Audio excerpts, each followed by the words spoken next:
कर्नाटक के मारूफ तालीमी इदारे अल अमीन में 3 रोजा नुमाइश यानी एग्जीबिशन जारी है। साइंस और टेक्नोलॉजी के साथ मुगलिया दौर की फन तामीर, उर्दू, कन्नड़ और हिंदी जबानों के अदब को इस नुमाइश में नुमाया रखा गया है। तो नाज़रीन, आप भी देखिए हमारे बुलेटिन की एक खास रिपोर्ट। मुझे इजाजत दें। आदाब।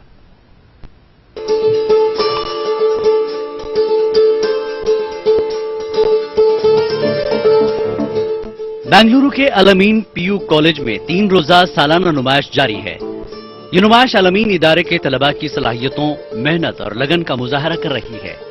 कई दिनों की मेहनत के बाद तलबा ने एक से बढ़कर एक प्रोजेक्ट और मॉडल तैयार किए हैं। साइंस और टेक्नोलॉजी के साथ साथ तारीख, तहजीब और सकाफत की झलक इस नुमाइश में देखने को मिलती है। मुगलिया दौर की तारीखी इमारतें, उर्दू, हिंदी और कन्नड़ जबानों के अदीबों के कारनामों, गंगा जमनी तहजीब की मिसालों को नुमाइश में पेश किया गया। हर डिपार्टमेंट से एग्जिबिट्स किया है। तो मेरा डिपार्टमेंट है हिस्ट्री, तो हमने मुगल आर्किटेक्चर को चुना है क्योंकि मुगल जो हैं बहुत खूबसूरत इमारत बनाए हैं इंडिया में, और जिससे इतने तादाद में टूरिस्ट आते हैं सारी दुनिया से कि it's earning lot of revenue even to the government of India.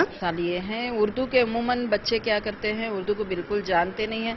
बास तो है ना शोरा के बारे में भी नहीं जानते हैं कि यही हमारे उर्दू के शोरा हैं। इसीलिए हमने क्या किया है, मुख्तलिफ शोरा को तस्वीरें उनकी पेश करके उनके ताल्लुक से कुछ ना कुछ तारुफ लिखा है। अल अमीन तलबा की इस नुमाइश को देखने के लिए बेंगलुरु के तकरीबन 200 कॉलेजों और स्कूलों के तलबा को मदऊ किया गया।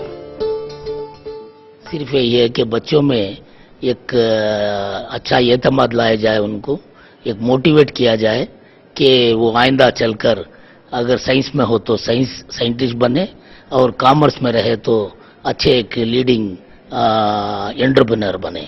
तो यही मकसद है हमारा। अल अमीन एजुकेशनल सोसाइटी के मुताबिक तालीम के साथ खेल के मैदान में भी तलबा को आगे लाने की कोशिश की जा रही है।